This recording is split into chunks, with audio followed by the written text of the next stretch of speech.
Welcome to Beyond Barriers, the podcast where we engage with individuals and leaders who are shaping the future of inclusion.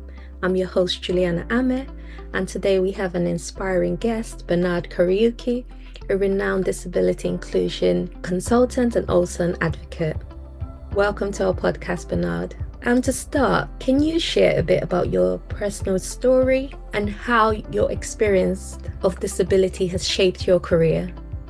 Basically, currently, I'm a certified disability inclusion facilitator, certified peer educator, a certified basic environmental assessment auditor, and also a qualified in terms of professional community development agent.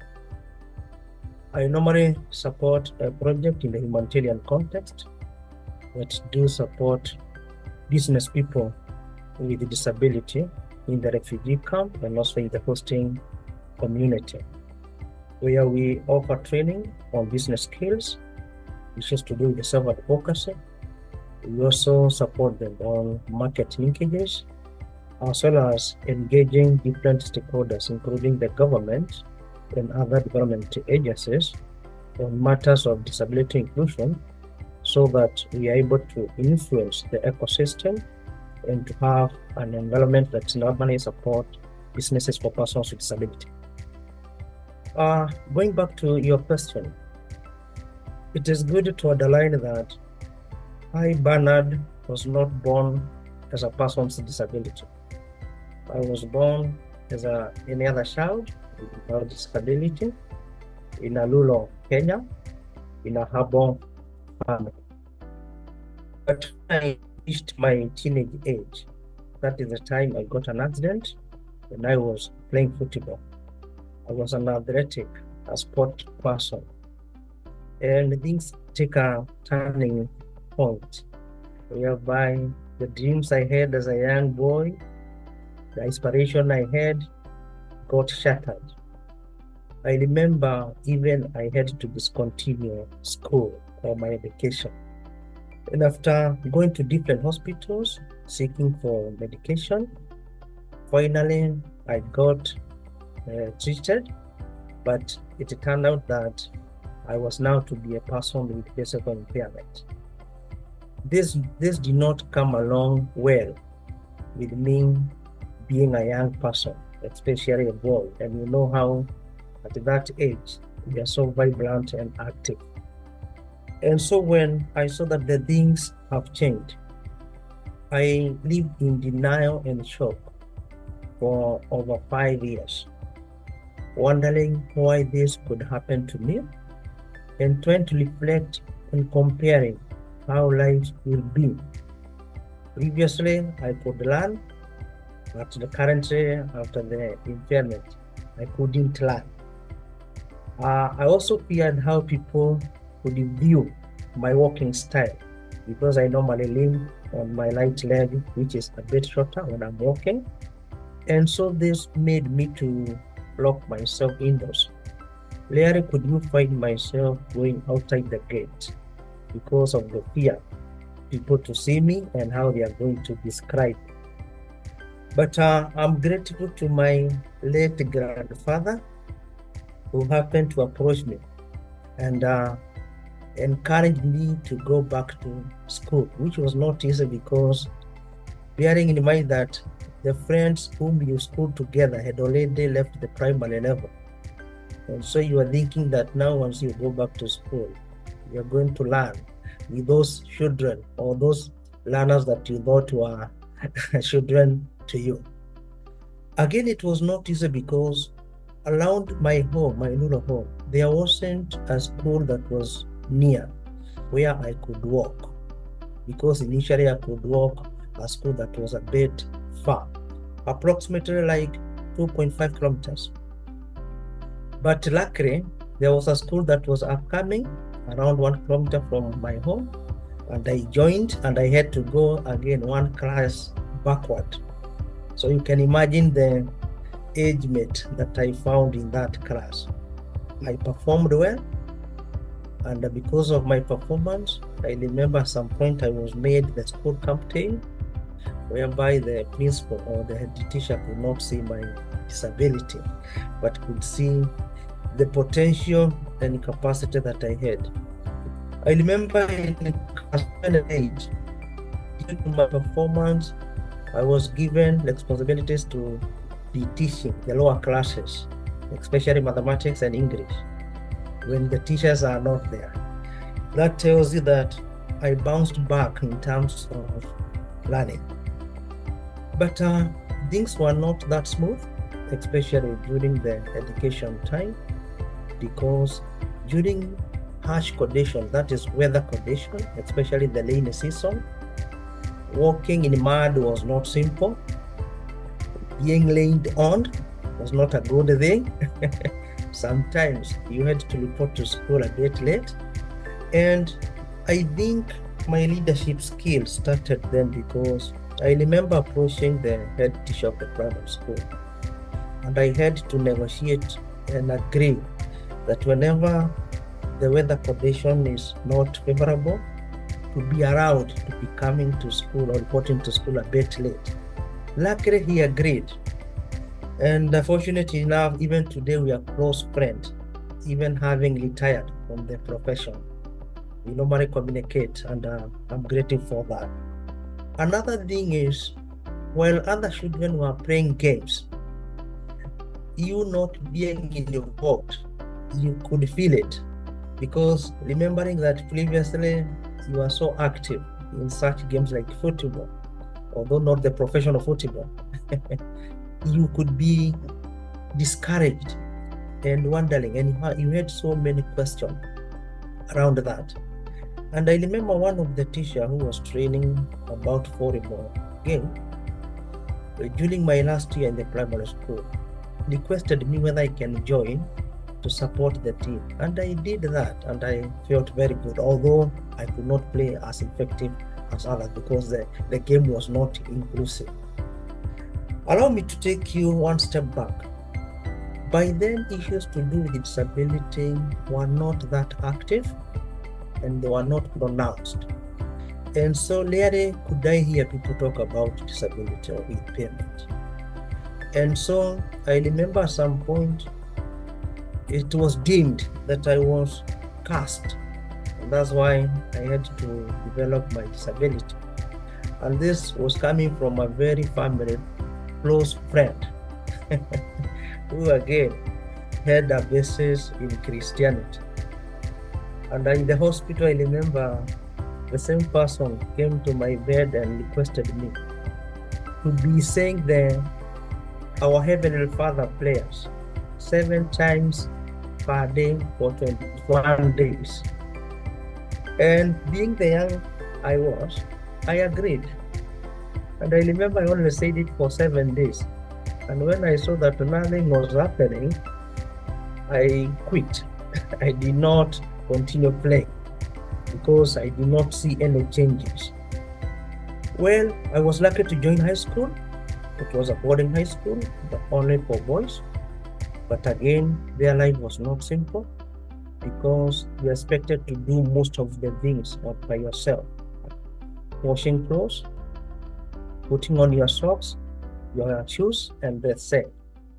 And because I had challenges to tie the laces of the shoes, at least during the reporting, I requested my father that I needed to have the kind of shoes that don't have laces, so that I could only put the leg direct.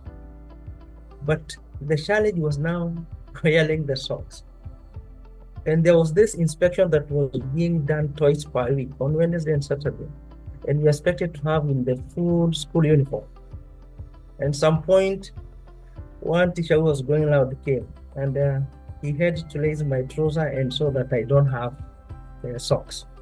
And by that day, I didn't have anybody to support because the friend whom we reported in the same time had gone home to take school fees. So I did not have any other person to support. It took a tall order to try to explain, and I was feeling demeaned, dehumanized. When you're trying to defend the reason why you cannot wear socks, yet it is a physical disability. Somebody can see how you're walking, so we expect to have challenges. And I was called in the office where we had a candid talk, but again, the teacher did not take it lightly, because the conclusion or the recommendation was that I need to get a few friends who should support me to where so they can be having the schooling. And that's what I did. But sometimes if I don't get somebody to support me, I was finding my own way. And I remember one thing I did is to get a very long trouser that could cover even the shoe, so that by the time teacher thinks that you don't have a pair of socks, probably he or she will have passed. When I remember, due to lack of school fees, my learning was affected toward the 2 last years. And I remember I studied at home and finally had to go and do the exam, courtesy to a discussion of teachers who agreed that I need to do exam. I passed on average, and from there I had to look ways to join a college. I did not have money to join college, because by then my father, who was a primary teacher, had retired, and they had not received the pension that we normally get after retirement. And so what I did with a close cousin of mine, we started a business, a barber shop. And this is where we started earning some money. Also, other youth from the area whom we completed school together, we started a self-help group that was creating awareness about HIV and AIDS. And so we could go to school, charge a small amount, and we share the same. I remember even at some point, we get support from the government with some points, and we could get some small allowances. So at some point, I saw an advertisement on the newspaper that there was a college that was offering sponsorship, 50, you pay school fees, 50. And that's how I joined the college. At some point, I was not able to pay the fees, and after graduation, I had to train or to teach in the same college so that I could clear the fees. Thereafter, Julian, I had to now get outside the world to look for employment like any other person. And I tell you, life was not simple, because then issues to do with disability were not discussed, or you could not hear anybody talking about them, including the government. Because I remember I came to learn about issues about physiotherapists, occupational therapists, way far after maybe I've completed the college and now I'm working. Well, I managed to get a volunteer job with a Christian organization that was based in Italy. And I worked for 3 months. We were doing a project to support learners with disability, that is children with disability, from an informal settlement in the Nairobi city, capital city. And after 3 months, the person who was in charge, who was a Belgian, I think he saw that my work was good, and he called me for a meeting, and he had to pay for some amount for the 3 months that I volunteered, and I felt good. And in that job, I was still looking for other green pastures. And then later, I joined one of the greatest telecommunication company in Kenya. I was just going to ask you, in terms of what were those key moments in your life that led you to become a consultant in terms of disability and inclusion and programming as well? The issue of becoming a consultancy on issues of disability inclusion and also inclusive programming is, I think, like 10 years ago, when I was moving from one job to the other, applying for jobs, and I remember there's a job I was denied simply because I could not ride a motorbike. And I tried to negotiate, because by then I had a personal car, that I'm ready to fuel my car. We can cost share the fuel cost apart from my salary, but I was denied the chance. And so I thought that I needed to do something so that I can influence the environment such that those who come behind me, persons with disability, at least they could find maybe a conducive environment that will welcome them. And one thing I did, I joined a support group for persons with disability. I remember we started creating awareness even in churches. I could also, through the project that I was supporting, organize the UN Day, International Day for Persons with Disability, and I could give some talks. And from there, I saw an opportunity to be trained as a disability inclusion facilitator so that I take it as a profession, whereby I could do consultancy. I succeeded in my application. I was trained, mentored, and I became certified as a consultancy. And over the time, I have developed my public speaking skills, my knowledge about personal disability, the issues to do with disability across Kenya and partly across Africa. And from there, I thought that if you do this job as an employee, it has a limit. But if you're able now to do it on a personal level, on a consultant basis, that tells you you are at liberty to engage whoever you feel like or who accept issues of disability inclusion without any boundaries. And this you can do it as long as you live, because employment, again, have a retirement age. That's how I got to consultancy, Juliana. That's great, thank you. And I guess that just leads us to our next question. Over the years, you've worked on so many impactful projects, and what challenges have you faced in both your personal and professional life, and how have you overcome them? Thank you very much, Juliana. Personal challenges are many, and I'll only mention a few. One is getting a job, but where the offices are, the issues of accessibility of the public spaces is an issue. And I remember at some point I had to decide to waking a bit earlier so that I'm able to catch up to the transport means. Because what happens here in Kenya, during the rush hour, morning hours and evening hours, there is congestion, overcrowding in the bus station. And sometimes, especially the rainy season, some people even used to get into the vehicle or matatu through the window. And so you find yourself stranded at the stage until the number of the passengers reduces. That's the time you're able to get in. And so you find that you normally wake up a bit earlier than the rest, people without disability, so that you catch up with the matatu or public transport when people are not many. Another challenge on a personal level is the weather, the climate, especially the rainy season. Remember, you cannot run, and here the rain has come around. So you had to either accept to be laid on or to delay behind so that you're able to wait until the rain subsides and you go. Again, you cannot use all means of public transport as a person with disability. For instance, if in a personal vehicle, you don't sit in the front seat, then it means you have to wait for another car. Why? Because, for example, my leg cannot fold, so I need somewhere with a space to stretch my leg. Some public means of transport vehicle, the seats are so low that when you sit to some of the seat, you get pressed on your leg, because you have to stretch it below the seat in front of you. So those are some of the challenges.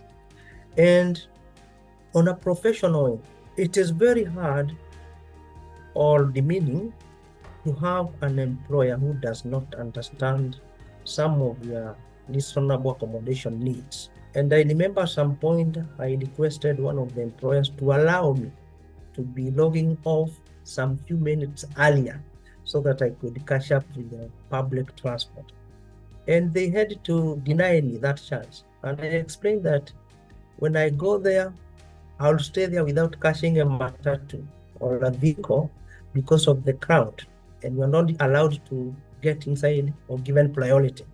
So those are some of the issues that make you feel as if you're less a person, you are not needed in the society. And as I earlier said, being denied a job that you feel you are qualified, even the employer testify that you're qualified, but due to the fact that you cannot ride a motorbike, you are denied a job. So those are some of the issues you have to struggle with. But there are some moments that I feel were very impactful, especially a time I was working with a program that was offering daycare services to children with disability and also therapy services. I was the office administrator. And at some point, there was this boy who had physical disability, and he was performing well in the elementary or the learning section. And I remember engaging the donor who was supporting the program that there was a need to start an ECD class in the same daycare or in the same premises so that we could support such learners who chose the capability or potential of excelling in learning. And luckily, after engagement, I was requested, Bernard, you can do a budget. We are going to start an ECD class. I was very happy because the boy now could get a chance to excel in learning. Unfortunately, after time, I heard that he passed on. So again, that was again remaining. Another satisfying moment, I was supporting a program that was looking forward to young people being engaged in employment, formal employment, and that is young people with disability. And I remember after the project, 2 years project, we managed to place 33 persons with disability in different sectors, in different positions. And this was satisfactory, bearing in mind that through engaging potential employer, we were able to embrace persons with disability, do interview, actually do targeted recruitment, and those people got employment. I can highlight some of those. No, that's amazing. It's so good to hear that positives within what can be a challenging and journey. And it's great to hear that employers were willing to embrace individuals with disability. Let's talk about disability inclusion in Africa. What do you see as the biggest barriers to disability inclusion in Kenya and across the continent? Before I delve deeper in issues of disability inclusion in Kenya and Africa, it is good to acknowledge that issues to do with disability inclusion only started recently, especially in 2006 when the UN CRPD was adopted. And so those countries that were quick enough to ratify, then they started the journey. Unfortunately, the pace has been very slow, but some things are happening. And again, it is good to acknowledge that inclusion is a process. We are not gonna achieve inclusion in a very short time, no. And that's why I say it is not an event. So it is a process, is a journey, and people have to agree to start from somewhere and they know where they are headed so that they get prepared in achieving whatever they want to achieve. Having said that, you realize that some countries are doing well in terms of disability inclusion, others are doing worse, and some have not even started the journey, despite having the UN CRPD document, because they have not ratified. But again, the major barriers to disability inclusion, one is attitude. Remember, as African, there's a way we are inclined to some beliefs, maybe superstition, issues to do with the curses. And you realize that still majority believe that person with disability, they are either cursed or the family did not do or fulfill something customary, and that's why they are having a child with disability. And so to deal with this is very, very hard. And this cut across, even to persons with disability. Some have not still accepted that they are persons with disability. And that's why you find majority are still following the so-called religious leaders to see whether a miracle will happen. And that tells you there is much that needs to be done to change the mindset of individuals with disability and also the person without disability across board. And so for us to address the issue of attitude, we need to create awareness and share correct information about disability, because this is a concept that majority have not yet understood, that what you see, Bernard, or what you don't see, but you can maybe through medical assessment see that I have challenges, is impairment.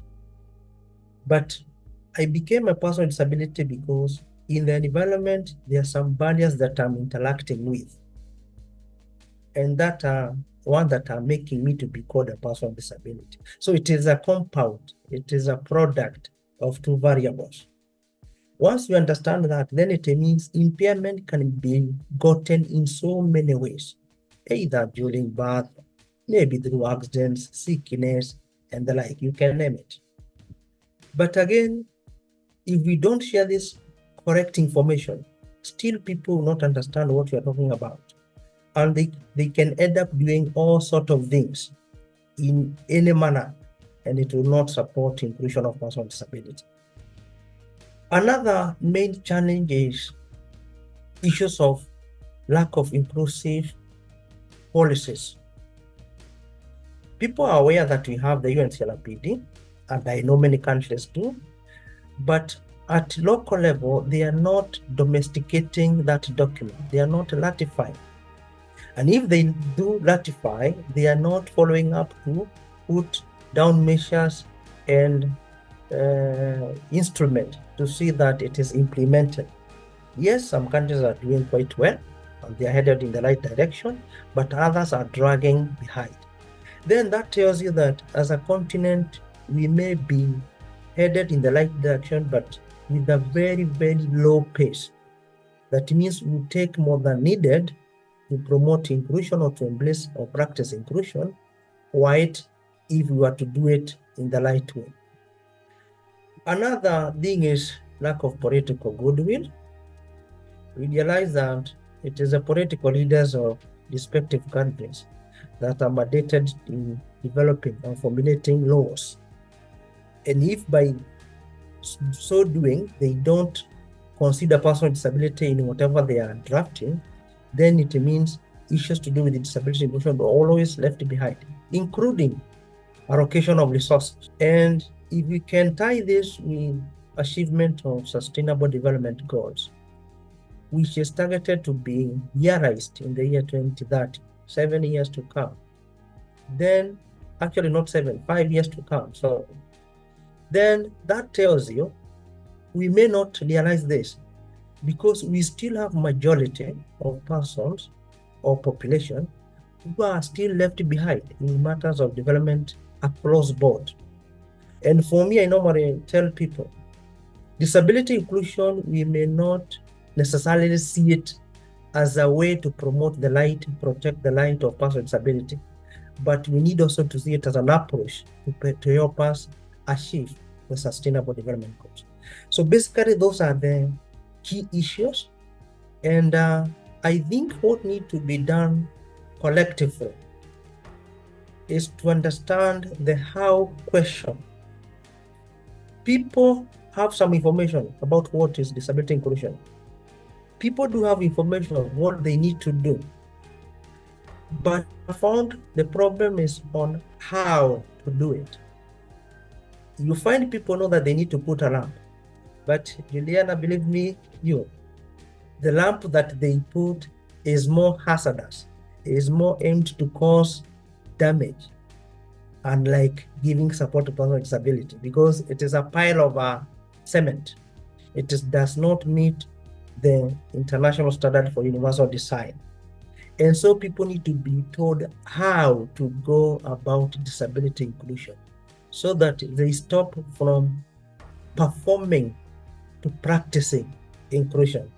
Performing means we are doing it because it has been designed or decided we need to do 1, 2, 3. And what we need to do is only to check the checklist, to check the boxes. We have done this, we have done this. But if it is practicing, it means it will be in the DNA of the organization, DNA of the individuals, DNA of the population, and they will be headed in the same direction. So I think the question on how to go about inclusion need to be dealt a lot. Thank you. Back to you. Absolutely. I think what is clear is that our policymakers and governmental institutions have a lot of work to do in terms of supporting accessibility and inclusion efforts. If you had a blueprint or a three-step guide, what would be your three key actions that need to be taken? I would mobilize persons with disability to be at the forefront, to create awareness and do advocacy about persons with disability, because it is only they who understand where the problems is, who understand their issues, who have got solution. And so I need to bring them on board on the platform so that I can hear their input, I can have their input in whatever I'm doing. Number two, once we do awareness creation and giving the correct information, we need to have programs that seek to capacity build individuals with disability economically, so that even if they are not employed, they have financial stability. And someone with money is able to pay the health bills or medical bills. The person with the money is able to feed himself or herself. The person with the money is able to procure even assistive device, which tells you I'll no longer wait for donors to donate to me because I'm able to procure.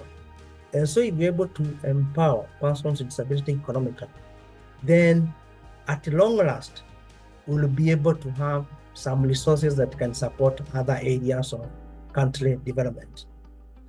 Lastly is to engage everybody, creating awareness or training about disability inclusion, about inclusive programming, about universal design, so that before even you start doing some issues to do with disability inclusion are at the top of your list, are among the priorities, and you are going to consider them from the design stage.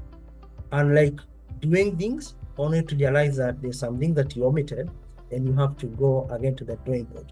So those are the three key things I suppose that I would like to look. And again, the fourth thing, if you allow me, Juliana, is possibly to capacity build organization of persons with disability so that they're able to support, monitor, and also engage and oversight whether the issues to do with inclusion are being done in the right way. Thank you very much. Absolutely. I think you can't make actions without including, or take actions without including those individuals who are most impacted. You've mentioned wanting to sort of engage the community, and which is very much around that asset-based approach.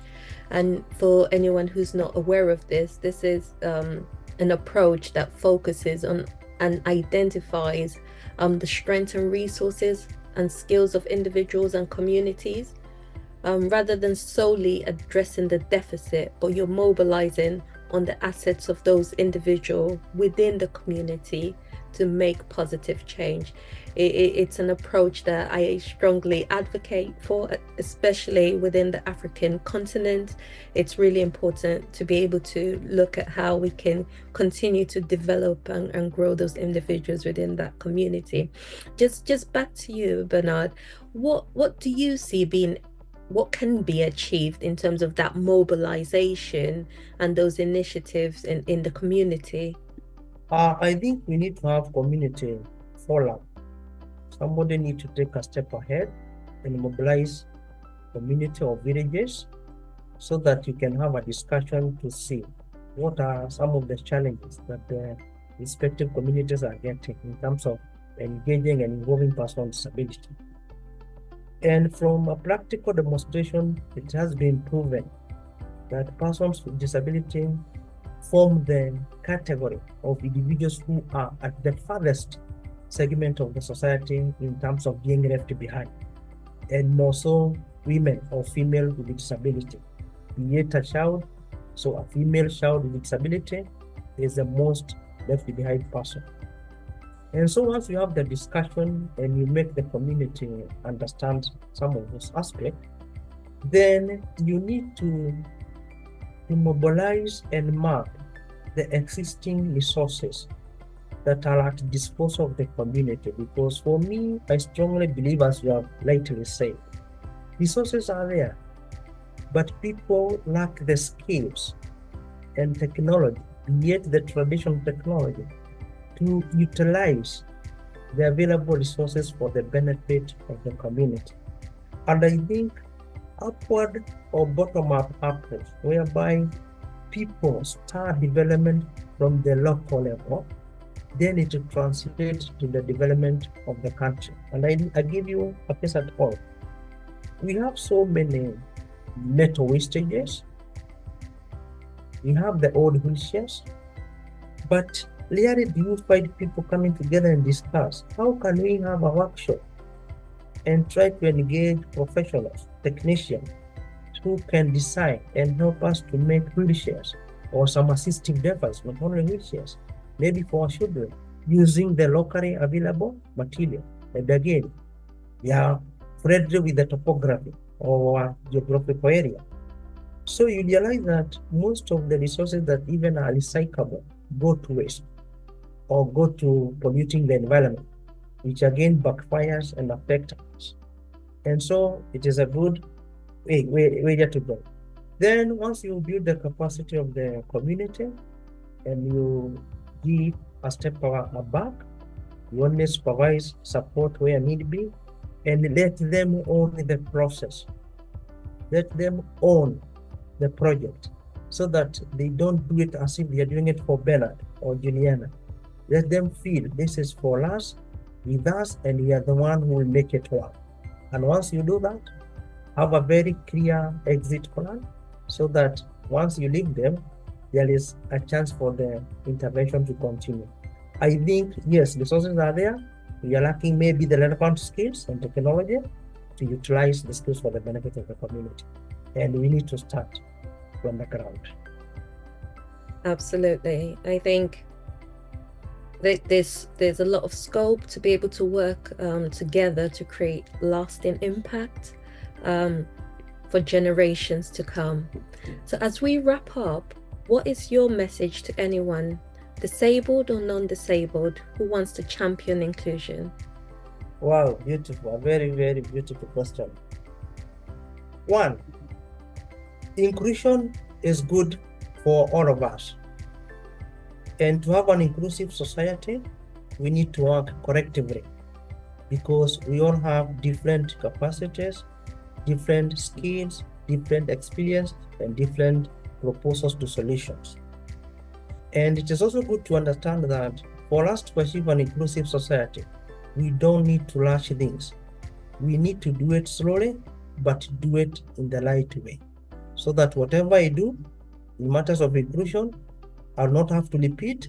And after I'm gone, somebody will not have to repeat, but rather build on what I have achieved. Another thing, we must be intentional. It is not a matter of discussion, it's not a matter of law, but it's a matter of moral obligation, whereby we feel, yes, as a society, we need to move together. As a society, we need to develop together. And so the issues of leaving some behind, we need to deal with it. And we decide that no way, we are going to go together because each and every need the other in the population or in the society. So those are very key messages that I like giving people.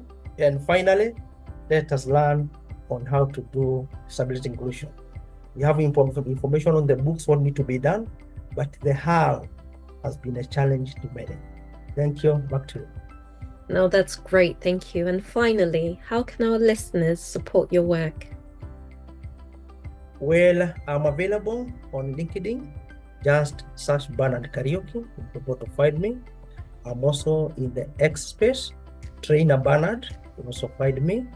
I recently started a YouTube account. It is not active. I'm still doing something about it. Once it is complete, I'll be able to share in the other two platforms. No, thank you. All Bernard's social media handles will be added at the bottom of the page. Thank you, Bernard, for sharing your story and insight with us. It's been a truly enlightening conversation. And to our listeners, thank you for tuning in to Beyond Barriers. If you enjoyed this episode, don't forget to subscribe, share, and follow us for more discussion on disability inclusion. Until next time, take care and keep breaking barriers. Thank you.